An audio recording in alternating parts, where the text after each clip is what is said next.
what are the etiquettes of visiting the graveyard?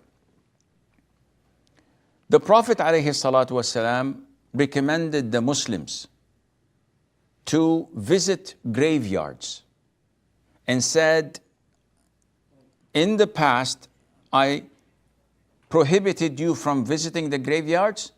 As of today, go and visit it because it reminds you of the hereafter.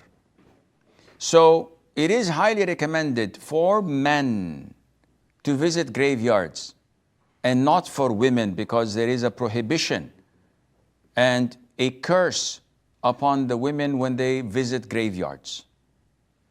And the etiquettes to visit graveyards start with the intention. Why are you visiting the graveyard?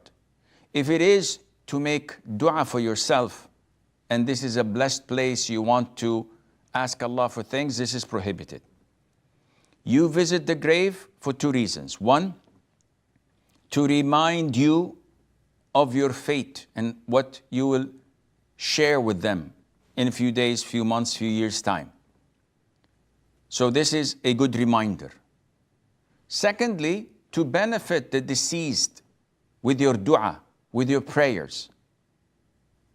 So the intention comes first, then the dua, which the Prophet ﷺ used to supplicate and say, Assalamu alaikum dara qawmi mu'mineen, peace be upon you, O place of believers.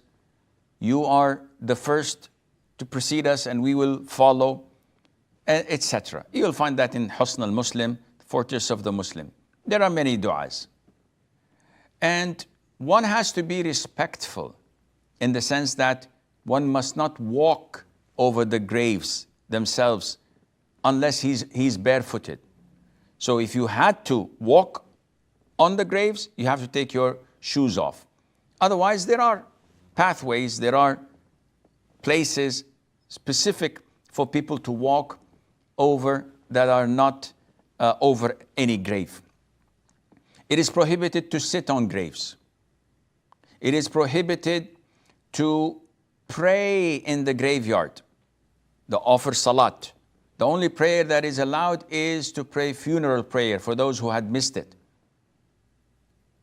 And it is prohibited to give your back to the qibla and face the grave when making dua. Rather, you should face the qibla when making dua for the deceased. And if you make the grave between you and the qibla, so you would be facing both, that would be acceptable, insha'Allah azza wa jal.